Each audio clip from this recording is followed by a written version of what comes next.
Hello everybody, this is Pratap और आप देख रहे हैं डिजिटल पाठशाला यूट्यूब चैनल, जहां पे आज हम लोग आपकी क्लास 6 हिस्ट्री का chapter number 2 from hunting gathering to growing food के आगे के टॉपिक्स को कवर करने वाले हैं। जैसे कि आपको पता ही होगा कि हमने पार्ट फर्स्ट और सेकंड में काफ़ी टॉपिक्स को पढ़ लिया है। सो मेक श्योर आप वो फर्स्ट और सेकंड पार्ट देख लें चैप्टर का, उसके बाद इसको कंटिन्यू करें। तो चलिए आज के टॉपिक से शुरू करते हैं।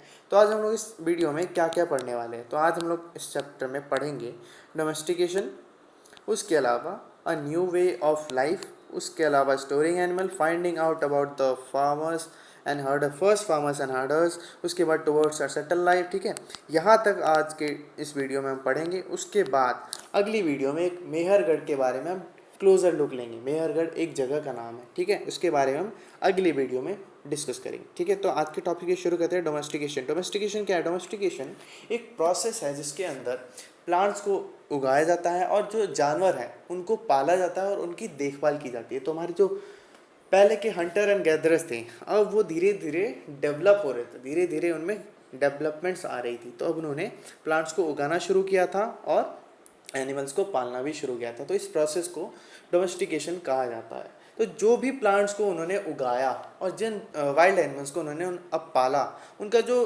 बिहेवियर था वो चेंज होने लगा था। जैसे पहले जो वाइल्ड एनिमल्स थे वो काफ़ी खूंखार होते थे, अब उन्होंने उनको पालना शुरू किया तो अब वो काफ़ी ज़्यादा शांत स्वभाव के होने लगे। अब देखिए, इसमें आपको दो दांत दिख रहे होंगे। अब इसमें से बताइए कि इसमें से कौन सा दांत एक वाइल्ड एनिमल का है और कौन सा दांत डोमेस्टिक एनिमल का है। कमेंट सेक्शन में बताइएगा, ठीक है। राइट वन और left one, which one is for domestic animal. ठीक है, चलिए मैं आपको बताता हूँ। जो छोटा वाला दांत आपको दिख रहा है ये है हमारे पालतू मतलब डोमेस्टिक एनिमल का दांत, और जो बड़ा वाला है वो है हमारे वाइल्ड एनिमल का। क्यों ऐसा? क्यों आपको पता है ऐसा क्यों? क्योंकि जो वाइल्ड एनिमल हैं वो शिकार करते हैं, जानवरों को खाते हैं, ठीक है। और ये जो छोटा वाला है दांत है, इसको जो जैसे हम लोग कुत्ते पालते हैं, बिल्ली पालते हैं, कई कई लोग पेट्स का शौक रखते हैं, तो उन्होंने उनको अब क्या खिलाते हैं? आप फूड्स खिलाते हैं। हम जो खाते हैं वो कभी कभी वो भी खिलाते हैं उनको, ठीक है। तो वो ग्रेजुअली वो शिकार नहीं करते हैं। अब शिकार करते थे तो उनका दांत जो है वो एकदम उनके आदत की तरह होता था, मतलब खूंखार, जैसे कि किसी भी जानवर को नोच लिया, ठीक है। तो जो पालतू जानवर होंगे वो तो नॉर्मल सा जो हम खाना दे देंगे, उन्हें खाना मिल जाएगा, उन्हें अब स्ट्रगल नहीं करना पड़ेगा, शिकार नहीं करना पड़ेगा। तो इसीलिए उनके दांत अब उनके अंदर बिहेवियर्स में चेंज आने लगा, क्योंकि अब खाना उन्हें खुद से मिलने लगा। जो हमारे हंटर एंड गैदरर्स थे अब वो डेवलप होने लगे थे, फार्मर्स बन गए थे। अब वो इन्हें खाना देते थे, खाने के लिए इनका देखभाल करते थे, ठीक है। तो इसीलिए जब जंगली जानवर और पालतू जानवर में फ़र्क ऐसे पता चलता। जो हमारे जो हंटर एंड गैदरर्स थे, अब वो जो क्रॉप को चुनते थे, ऐसे क्रॉप को चुनते थे जो कि जो खाने के लिए हार्मफुल ना। ऐसे देखिए, हमारे जो हंटर एंड गैदरर्स से काफ़ी स्मार्ट होते थे। अब वो ऐसे चीज़ों को उन्होंने चुना होगा जो कि खाने के लिए ही बना हो, ठीक है। जो ऐसी चीज़ों को उन्होंने नहीं खाया होगा जो कि हार्मफुल है, ठीक है। तो यही है, यही एक कारण है कि आज के समय में जो भी हम राइस वगैरह, वीट वगैरह देखते हैं, काफ़ी वो डोमेस्टिकेशन का ही एक नतीजा है, जिसकी वजह से हम आज ये क्रॉप्स को खा रहे हैं, ठीक है। अब पहले जो एनिमल्स थे, जो भी हंटर एंड गैदरर्स थे, वो ऐसी चीज़ों ऐसी प्लांट्स को ग्रो करते थे जो कि देखिए इसकी जो यील्ड मतलब जो प्रोडक्शन की कैपेसिटी है वो काफ़ी ज़्यादा हो, ठीक है, मतलब ज़्यादा मात्रा में उगे। और उसके अलावा ऐसे प्लांट्स को चुनते थे जो कि उनका जो पका हुआ जो फ्रूट उगे वो उनकी जो स्टीप, जैसे इसमें बताया है कि सीड्स फ्रॉम क्या बोलते हैं, selected plant and animal domestication. For example the selected animals large size grain and stocks होती थी, उनकी जो टहनियाँ होती थी, उनकी जो टहनी होती थी वो काफ़ी मजबूत हो जाती, ताकि जो फ्रूट उगे या फिर जो भी उनका ग्रेन उगने वाला है वो उसके वेट को झेल पाए। आप देखिए, जैसे मानिए आम है, ठीक है, आम के जो पौधे का जो टहनी है, अगर वो बिल्कुल पतला हो तो आम तो काफ़ी भारी होता है, तो अगर वो टहनी उसका वेट नहीं सह पाएगा तो गिर जाएगा नीचे। तो इसलिए उस हिसाब से चुना जाता था पेड़ों को भी, ठीक है। अब जो भी उन्होंने उगाया, उसके बाद जो भी उगा उसकी सीड्स को वो बचा के रखते थे, ताकि जो भी आने वाले जो क्रॉप वो उगाने वाले हैं उसकी क्वालिटी में बिल्कुल भी फ़र्क ना आए। जैसे मान सकते हैं आम अगर आप उगाएंगे तो आम के बीज से आम ही उगेंगे, लौकी और कद्दू तो नहीं उगेंगे, ठीक है। तो उन्होंने बीज को स्टोर करना शुरू किया, ठीक है, जिससे आगे के जो भी वो प्लांट्स उगाएंगे वो काफ़ी ज़्यादा सेम होंगे जो उन्होंने पहले उगाया था। Among animal those are selected, ठीक है। मैंने आपको बता दिया कि डोमेस्टिक एनिमल के दांत और वाइल्ड एनिमल के दांत अलग अलग होते थे, ठीक है, उनमें बदलाव आने लगा था, ठीक है। लुक एट दिस टू, मैंने आपको बता दिया कौन सा दांत किसका है, ठीक है। उसके अलावा डोमेस्टिकेशन वाज ग्रेजुअल प्रोसेस। अब देखिए डोमेस्टिकेशन जो है धीरे धीरे, एकदम से नहीं कि हंटर एंड गैदरर्स आए और उसके बाद तुरंत ही उन्होंने डोमेस्टिकेशन का प्रोसेस शुरू कर दिया। धीरे धीरे डेवलपमेंट शुरू हुआ था। अब जैसे आपको पता होगा पहले वो एनिमल को कहाँ पालते थे, पहले क्लाइमेटिक चेंज हुए उसके बाद ही तो क्रॉप्स उगना शुरू हुए। तो पहले तो जानवर को मार देते थे, खा जाते थे। तो डोमेस्टिकेशन का प्रोसेस है, धीरे धीरे चेंजेस के अकॉर्डिंग धीरे धीरे डेवलप हुआ, ठीक है। अब जैसे आपको पता होगा कि 12,000 साल पहले से ही हमारे जो क्लाइमेट है वो चेंज होना शुरू हुए। तो जब से वो चेंज होना शुरू हुए तो धीरे धीरे जब अवेलेबिलिटी बढ़ी, उसके बाद नए नए चीज़ों को उन्होंने एक्सप्लोर किया, तो धीरे धीरे ये भी प्रोसेस डेवलप हुआ, ठीक है। Some of the earliest plant and animal domesticate, सबसे पहले जो उन्होंने उगाया वीट बार्ले, इनको उन्होंने सबसे पहले उगाया। जब सबसे पहले पालतू जो डोमेस्टिकेटेड एनिमल थे वो थे शिप और गोट। अब आपको कन्फ्यूजन होगा, सर आपने पहले बताया था कि सबसे पहले टेम तो किया गया था डॉग को। तो देखिए टेम और डोमेस्टिकेशन में फ़र्क होता है। टेम का मतलब होता है वश में करना, मतलब किसी भी ऐसे जानवर को जो कि पहले इंसानों की प्रेजेंस को अवॉइड करता था, ठीक है। अब उसके अंदर धीरे धीरे चेंज लाया गया कि अब वो इंसानों के बीच में रह सकता है, अब उन्हें वो हार्म नहीं पहुंचाएगा, उनके साथ खुशी खुशी रहेगा। और डोमेस्टिकेशन मतलब ऐसे जानवर जो पहले से ऐसे लीनियंट्स हो, थोड़े शांत स्वभाव के, उन्होंने पालना शुरू किया। जैसे कि शीप और गुड़ तो घास खाते हैं, ठीक है, तो वो कहाँ से तहलका मचाएंगे, ठीक है। तो आप समझ गए ना, डोमेस्टिकेशन और टेम्ड का मतलब अलग अलग होता है। आप गूगल कर सकते हैं इसके बारे में, ठीक है।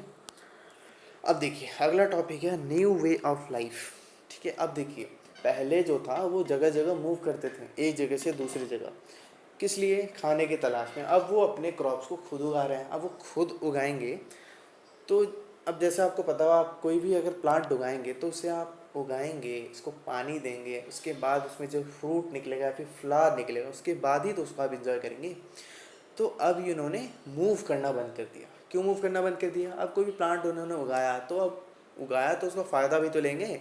तो अब जब तक वो प्लांट उगता था, पकता था, जब तक वो उसे हार्वेस्ट नहीं कर लेते तब तक वो एक जगह पे सेटल्ड वे में रहना शुरू कर दिया उन्होंने।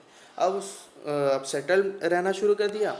तो जब वो ग्रेन्स हैं वो उन्होंने उगाया, उसको स्टोर करने के लिए भी उन्होंने मेथड्स नए नए अपनाए होंगे। देखिए अब इस पैराग्राफ में क्या बताया, if use plant a seed. अब जैसे आप प्लांट उगाएंगे, मैंने आपको बताया, यही सब बताया जो मैं बता रहा हूँ, वही चीज़ इसमें बताई गई है।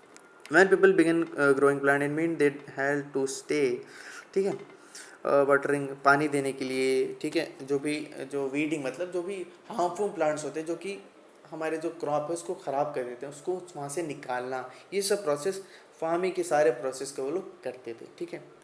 अब देखिए अगला टॉपिक है as grain had to be stored for both food and seed. अब देखिए खाने के लिए भी इस्तेमाल करते थे और उसके अलावा सीड्स के लिए भी इस्तेमाल। अब देखिए अब उन्होंने क्रॉप उगाया तो ऐसा तो नहीं कि वो एक ही दिन में सारा खा जाएंगे, आगे के लिए स्टोर भी तो करना पड़ेगा।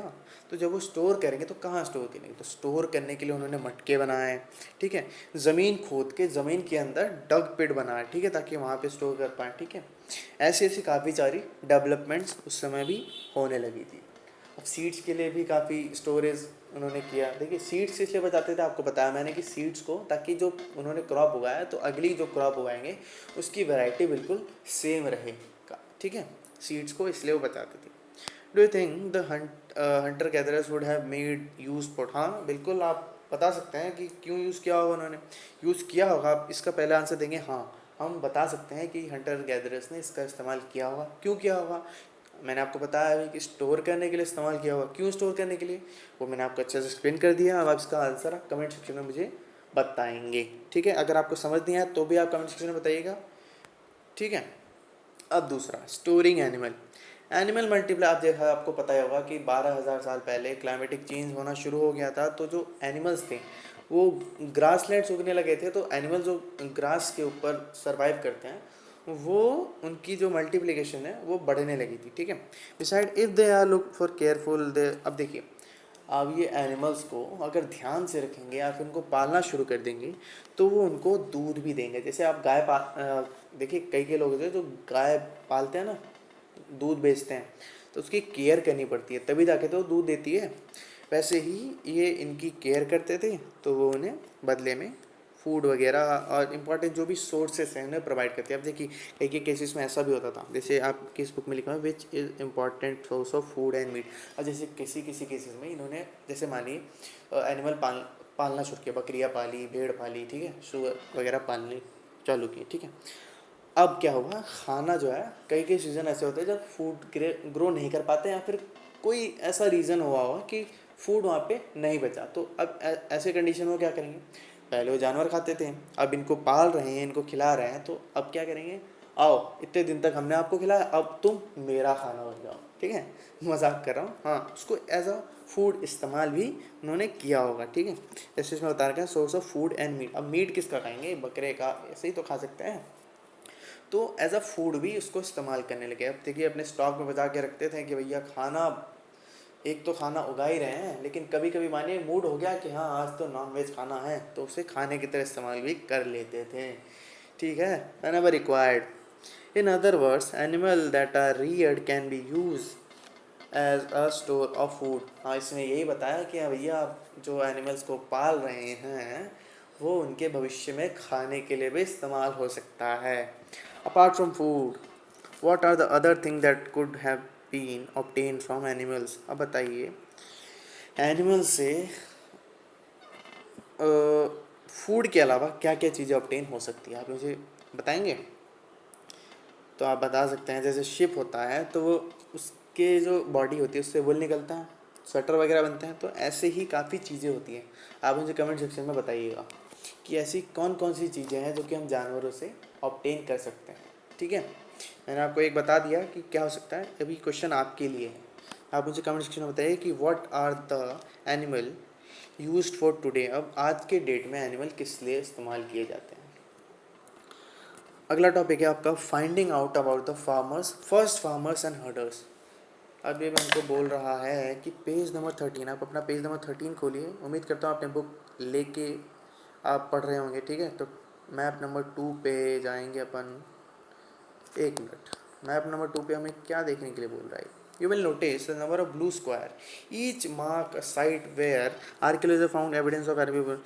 अब देखिए जो भी मैप 2 में चलते हैं पहले, ठीक है, मैप 2 में अपन चलेंगे, उसके बाद जो ये ब्लू स्क्वायर्स हैं ये वो साइट्स आप ध्यान से देख लीजिए, ये वो साइट्स हैं जहाँ पे हमें एविडेंसेस मिले हैं कि जो हमारे हंटर एंड गैदरर्स हैं यहाँ पे रहे हैं, क्रॉप्स को उगाया है, जानवरों को पाला है, ठीक है। जैसे क्या हो गया बुर्जो होम, बुर्जो होम देख लीजिए, बुर्जो होम के बारे में आगे हम पढ़ने वाले हैं। बुर्जो होम जम्मू एंड कश्मीर में यहाँ पर है। मेहरगढ़ के बारे में अगली वीडियो में हम डिस्कस करेंगे डीप, ठीक है। उसके बाद ये चिरांज है, दो जली हडिंग है, कोल्डी हवा है, मेहरगढ़ है, ठीक है, महागढ़, इसके अलावा हुलूर है, ये पेयमपाली है, ठीक है, ऐसे ऐसे काफ़ी ऐसे प्लेसेस हैं, ठीक है। अब देखिए इस टॉपिक में क्या बता रहा है आपको, ऐसे, हाँ मैंने आपको बताया ना कि ऐसे जो ये प्लेसेस आपको मैंने अभी जो साइट्स दिखाई हैं, ऐसी वो साइट्स है जहाँ पे हमें एविडेंसेस मिले हैं कि यहाँ पर हमारे जो हंटर और गैदरर्स थे यहाँ रहे हैं, क्रॉप को उगाया है, और साथ ही में एनिमल्स को भी इन्होंने डोमेस्टिकेटेड किया है। अब जैसे आपको बताया कि कश्मीर में, आपको ये बताया, देखिए some of the most important one are the north west in present day Kashmir. अब एक बहुत ही ज़्यादा इम्पॉर्टेंट एक साइट है जो कि बुर्जो होम है। बुर्जो होम कहाँ पर है, मैंने आपको अभी बताया कश्मीर में है, और कई ऐसी साइट्स हैं जो कि साउथ इंडिया में है, ठीक है। To find out whether this site व सेटलमेंट, अब देखिए ऐसा हमें कोई ज़िंदा तो नहीं है उस समय का, ठीक है, तो हमें कैसे पता चलता है कि वहाँ पे ऐसा कुछ हुआ ही होगा, क्या पता ऐसा कुछ नहीं हुआ हो, ठीक है। तो इन सब चीज़ों को अच्छे तरीके से जानने के लिए कि हाँ भाई ऐसा ही हुआ होगा, हमारे जो साइंटिस्ट हैं वो रेगुलरली इसके बारे में रिसर्चेस करते रहते हैं, ठीक है, कि ऐसा वाकई हुआ था कि नहीं हुआ था, ठीक है। तो जो भी वहाँ के एविडेंसेस मिले, प्लांट्स के एविडेंसेस, एनिमल बोन्स जो मिले हैं वहाँ के, तो उन सब चीज़ों को वो स्टडी करते हैं। उसके अलावा बर्न ग्रेन भी मिले हैं, जैसे जला हुआ ग्रेन। अब जले हुए ग्रेन से आप क्या अंदाज़ा लगा सकते क्या हुआ होगा, आप ये कह सकते हैं कि हाँ मे बी कि उन्होंने जो पकाया होगा वो जल गया होगा। उसके अलावा ये भी हो सकता है कि हाँ वहाँ पे आग लग गई हो तो सब कुछ जल गया, एनिमल्स के बोन्स भी वहाँ पे मिले हैं, तो ऐसा हो सकता है, पॉसिबल हो सकता है, ठीक है। तो ऐसा कोई ऐसा कोई वहाँ का उस समय का कोई यहाँ पे अभी ज़िंदा तो नहीं है, तो हमें स्टडी से, एविडेंसेस से हम अंदाज़ा लगा सकते हैं कि ऐसा कुछ हुआ होगा, ठीक है। Scientists can identify these grains and so we know the number of crops were used in different parts of some country. There can also depend, ठीक है। बोन से और एनिमल की ग्रेन्स, जो ग्रेन्स हमें मिली है उनसे हम अंदाज़ा लगा सकते हैं कि ऐसा हुआ होगा, ऐसा होता होगा, ठीक है। Towards a settle life. अब आर्कियोलॉजिस्ट को कुछ ऐसे भी एविडेंसेस मिले हैं कि जो हमारे हंटर एंड गैदरर्स हैं वो अब सेटल रहने लगे, तो ये हमें कहाँ से पता चलेगा? तो ये हमें एविडेंसेस मिले हैं, जो ब्लू स्क्वायर अभी मैंने दिखाया था ना आपको, इन जगहों पे हमें एविडेंसेस मिले हैं कि ये जो हंटर एंड गैदरर्स हैं एक सेटल्ड लाइफ जीते होंगे। सेटल्ड लाइफ क्या होता है? एक अच्छा सा घर, ठीक है, खाना बनाने के लिए अच्छा सा जगह, मतलब सब कुछ, किचन वगैरह, हॉल वगैरह, ऐसी जगह सेटल कहलाती है। तो देखिए बुर्जो होम हमें एक साइट है, वहाँ पे पता चलता है कि वहाँ पे जो घर है वो अंदर, जैसे अंडरग्राउंड हाउसेस होते हैं ना, वैसे टाइप के हाउसेस मिले, ठीक है, जैसे पीपल बिल्ड पिट हाउसेस ज़मीन के अंदर, कश्मीर के अंदर हमें बुर्जो होम में ये एविडेंस मिला है। उसके अलावा हमें यहाँ पे पता चलता है कि जो नीचे उतरने के लिए उन्होंने, देखिए कितने डेवलप हो गए थे, उन्होंने सीढ़ियाँ बनाना शुरू कर दिया था उस समय में, ठीक है। और तो और इसके अलावा हम ये अंदाज़ा लगा सकते हैं कि हाँ, उन्होंने क्यों बनाया होगा पिट हाउसेस। पिट हाउसेस मतलब सर्दी के मौसम में उन्हें सर्दी से बचाने के लिए उन्होंने ये बनाया होगा ताकि वो अंदर रह सके, ठीक है। अब archaeologist have also found cooking hot both inside. अब देखिए किचन वगैरह का जो, जैसे पहले मिट्टी मिट्टी के जो होते थे ना खाना बनाने वाले, तो वो उन्हें घर के अंदर और घर के बाहर, इससे हम क्या पता लगा सकते हैं? घर के अंदर क्यों बने होंगे? घर के अंदर मानिए घर के अंदर उस समय बनाएंगे तो काफ़ी गर्मी होती होगी, तो घर के अंदर क्यों बनाएंगे? और बाहर भी मिले हैं, तो इससे हम ये पता लगा सकते हैं, हम भी आर्कियोलॉजिस्ट बनेंगे, ठीक है। आर्कियोलॉजिस्ट के दिमाग से सोचिए कैसा हुआ होगा, क्यों हुआ होगा ऐसा।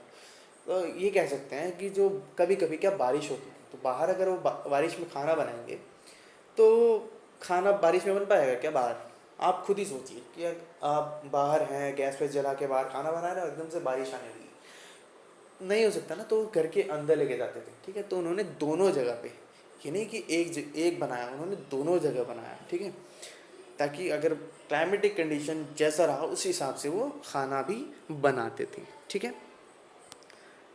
आपको ड्रॉ पिट हाउस, आपको गड्ढा घर बनाने के लिए बोल रहा है। उसके अलावा अब देखिए आगे बढ़ते हैं। Stone tool have been found in many sites as well. अब देखिए मैंने आपको ब्लू बॉक्स जो आपके चैप्टर में दिया हुआ है, ब्लू बॉक्स में आपको बताया था कि नियोलिथिक के बारे में हम आगे पढ़ेंगे। मैंने आपको इसी समय बता दिया था कि काफ़ी शार्प और पॉलिश्ड पत्थर पाए गए उस समय के पीरियड को, ठीक है। 12,000 पहले के पीरियड्स के बाद से हमें पॉलिश पत्थर भी मिलना शुरू हुआ। देखिए stone tool have been found from many sites as well, many of these from the palaeolithic tools. अब देखिए पुराने ऐसा तो नहीं है कि पुराने नई चीज़ें आ गई तो पुरानी चीज़ों को यूज़ करना छोड़ देंगे, उन्होंने पुराना भी यूज़ किया एज वेल एज नई चीज़ें भी इस्तेमाल किया। नई नई चीज़ों से उन्होंने नए नए टूल्स बनाए। दीज टूल्स इंक्लूड पॉलिश्ड, ठीक है, polished cutting edges, the mortar and pestle. अब देखिए ईमान दस्ता आप जानते होंगे, ईमान दस्ता होता है, सिलवट्टा होता है, मसालों को पीसने के लिए। आज के समय में तो हम मिक्सचर का इस्तेमाल कर लेते हैं, पहले के समय में ईमान दस्ते और सिलवट्टे होते थे जिसके इस्तेमाल से वो मसालों को पीसा जाता था, ठीक है। तो इससे हम अंदाज़ा सकते हैं हाँ कुकिंग उस समय काफ़ी डेवलप हो चुकी थी, ठीक है। कुकिंग, लोग कुकिंग करने लगे थे, मसालों का इस्तेमाल करने लगे थे उस समय लोग, ठीक है। अब देखिए मोटर एंड पेस्टल का जो इस्तेमाल है आज के समय में भी कई कई जगहों पे होता है। हाँ आप, मैं समझ सकता हूँ कि आपने कई कई बच्चे होंगे ऐसे जो नहीं देखा होगा जिन्होंने, ठीक है, लेकिन कई ऐसे बच्चे जिन्होंने देखा होगा सिलवट्टा क्या होता है, ईमान दस्ता क्या होता है, ठीक है। ऐसी ऐसी चीज़ें आज भी गाँव में इस्तेमाल की जाती है मसालों को पीसने के लिए, और कहते हैं कि मसाले जो इस पर पीसे जाते हैं काफ़ी ज़्यादा स्वादिष्ट और अच्छे होते हैं, ठीक है, इन कंपेयर टू मिक्सचर वगैरह, ठीक है। अब देखिए आज के समय में इतने सालों बाद भी इस्तेमाल किए जा रहे हैं ये चीज़ें, ठीक है। तो इससे आप अंदाज़ा ला सकते हैं कि हाँ इंसान डेवलप हो चुका था, ठीक है। सेटल्ड लाइफ, एक सेटल्ड लाइफ जीना शुरू उसने कर दिया था। अब उस समय देखिए पैलियोलिथिक स्टोन्स और मीजोलिथिक स्टोन्स और नियोलिथिक स्टोन, तीनों टाइप के स्टोन्स पाए गए, उन्होंने तीनों का इस्तेमाल किया, लेकिन अलग अलग चीज़ों के लिए अलग अलग पत्थरों का इस्तेमाल वो करते होंगे, हम इससे अंदाज़ा लगा सकते हैं, ठीक है। ये टॉपिक खत्म हो नहीं, आगे भी है। Many kind of earthen pots have been found, they were used to decorate it। अब देखिए अब इससे हम डेकोरेटेड पॉट से हम क्या पता लगा सकते हैं? मैंने बोला था ना, हम आर्कियोलॉजिस्ट के दिमाग से सोचेंगे। अब देखिए, डेकोरेटेड पॉट से हम ये पता लगा सकते हैं कि हाँ, उस समय आर्ट एंड कल्चर भी काफ़ी ज़्यादा डेवलप हो चुका था। लोग आर्ट बनाना शुरू कर चुके थे उस समय, ठीक है। Many count of pots of found, ठीक है। People begin using pot for cooking. अब देखिए, उस समय तो जैसे आज के समय में तो स्टील के बर्तन होते हैं जिसमें हम खाना बनाते हैं। पहले के समय में मिट्टी के बर्तन होते हैं जहाँ पे वो खाना बनाते थे। Specially grain like rice, wheat and lentil that use to become important part of the diet. अब देखिए, राइस वगैरह हैं, व्हीट वगैरह हैं, आज के समय में भी आप चावल खाते हैं, रोटी खाते हैं, तो इन चीज़ों को आज के समय में भी यूज़ किया जाता था, आज के समय में यूज़ किया जाता है, सॉरी, ठीक है, यूज़ किया जाता है, लेकिन बनाने का तरीका अलग है। आप आज के समय में स्टील्स के बर्तन में इसको बनाते हैं, लेकिन उस समय जो जो भी रिसोर्सेस अवेलेबल थे उसके हिसाब से वो डेवलप हो रहे थे धीरे धीरे, तो हमें ये एविडेंसेस मिले हैं। बिसाइड द वीविंग, अब देखिए, धीरे धीरे अब इन्होंने कपड़े बनाने भी शुरू कर दिए, वीविंग क्लोथ्स इन्होंने शुरू कर दी, डिफरेंट काइंड ऑफ मटेरियल्स, जैसे कि कॉटन हो गया, ठीक है, that could now B grown. अब देखिए, कॉटन आज के समय में उगाया जा सकता है, लेकिन हाँ, उस समय भी उगते होंगे, लेकिन इन्होंने धीरे धीरे, अब ऐसा नहीं है कि जब ज़मीन पे आए तुरंत उन्होंने कपड़ा बनाना शुरू कर दिया, कि ग्रेजुअल प्रोसेस है, धीरे धीरे सब चीज़ डेवलप होता है, ठीक है। तो धीरे धीरे आदमी और जो भी उस समय के थे वो कंटिन्यू टू, कई कई जगह पे शिकार अभी भी जारी था, लेकिन कई कई जगह पे ऐसा भी था कि लोग डेवलप होना शुरू हो चुके थे, जिसको वो सोर्सेस मिल गए, अब वो डेवलप हो रहे थे। और कई कई ऐसे लोग थे जो उस समय में, मतलब उस समय के कॉन्टेक्स्ट में बता रहा हूँ, कि अब जैसे मान लीजिए कि आज के समय में हमें डेवलप लाइफ जीने का तरीका मिल गया है, कि डेवलप हो गए हम, लेकिन कई कई जगह हैं जहाँ पे अभी भी हंटिंग एंड गैदरिंग चालू है, ठीक है। तो कई कई जगह जहाँ पे ये एविडेंसेस मिले कि लोग सेटल होने लगे थे। अब देखिए, कैसे पता लगता है कि हाँ भैया, कि उस समय में, आपको कैसे पता कि उसी समय में हमने ये डेवलप किया? तो उसी समय में इसलिए डेवलप किया कि जो कार्बन डेटिंग एक टेक्निक होती है, मैंने आपको पिछले चैप्टर में भी बताया कि कार्बन डेटिंग एक टेक्निक होती है जिससे पता लगाया जा सकता है कि कौन सी चीज़ है वो कितनी पुरानी है। तो ठीक है, इस चीज़ों से उन्होंने अंदाज़ा लगाया होगा, ठीक है। बिसाइड इन सम केसेस, अब देखिए, कई कई ऐसा होता है ना कि अब देखिए, आज बारिश हो रही है, आज पकौड़े खाते हैं, तो देखिए, अब जो धीरे धीरे हमको सब कुछ मिल गया, तो अब वो हंटिंग गैदरिंग भी करेंगे, शिकार भी करेंगे, और खाना भी बनाएंगे, वीविंग भी करेंगे। तो अलग अलग सीजन के हिसाब से अलग अलग एक्टिविटीज़ को परफॉर्म करते थे, ठीक है। तो इसी तरीके से अब वो डेवलपमेंट शुरू हो गया। अब देखिए, कुछ आपके बुक में पिक्चर्स दिए हुए हैं, मैंने आप देख लेते हैं। देखिए, न्यू स्टोन टूल, देखिए अभी काफ़ी कंपेरेटिवली पिछले स्टोन्स से काफ़ी ज़्यादा शार्प हैं, ठीक है। उसके अलावा ये देखिए, वे इन विच ग्रेन वॉच, अब देखिए ये, ठीक है। उसके अलावा आपके एक पिक्चर है, what do you think could you have been store in the jar, could have been you store, हाँ ठीक है। क्या आप सोच सकते हैं कि हाँ, कि जो जार होते हैं, जो मिट्टी के जार होते थे, उसमें सामान को स्टोर किया जा सकता है? बिल्कुल स्टोर किया जा सकता है। उस समय के आज के समय में तो काफ़ी ज़्यादा कंटेनर्स आ गए हैं, काफ़ी प्लास्टिक कंटेनर, ग्लास के कंटेनर काफ़ी ज़्यादा डेवलप हो गए हैं। तो धीरे धीरे एक ये डेवलपमेंट एक ग्रेजुअल प्रोसेस है, एकदम से नहीं होता है। उस समय के साथ, चेंजेस के साथ काफ़ी डेवलप धीरे धीरे होता है, ठीक है। तो इसी तरीके से पहले के समय में ये पॉट्स में रखते थे, और आज के समय में हम कंटेनर्स में रखते हैं, ठीक है। तो यहाँ पे आपका आज का टॉपिक ख़त्म होता है, ठीक है। अब अगले वीडियो में हम मेहरगढ़ के बारे में बहुत ही डीपली पढ़ेंगे, उसके क्लोजर लुक लेंगे कि वहाँ पे लोग कैसे थे, वहाँ पे कैसे खेती होती थी, कैसे वहाँ पे लोग रहते थे, कैसे वहाँ पे डेवलपमेंट हुई थी, ठीक है। तो उम्मीद करता हूँ आपको समझ आया होगा। अगर आपको कुछ कन्फ्यूज़न है या फिर कोई डाउट है इस वीडियो से रिलेटेड, तो आप कमेंट सेक्शन में ज़रूर पूछ सकते हैं। मैं आपको ज़रूर से ज़रूर रिप्लाई करूँगा और आपकी कन्फ्यूजन को दूर करने की पूरी से पूरी कोशिश करूँगा, ठीक है। तो तब तक के लिए आप इस वीडियो को रिवाइज कीजिए, अपने फ्रेंड्स के साथ शेयर कीजिए, सब्सक्राइब कीजिए और लाइक कीजिए इस वीडियो को, ठीक है। उसके अलावा तब तक के लिए अपना ख्याल रखिए, टेक केयर, बाय। मिलते हैं अगले वीडियो में विद न्यू टॉपिक।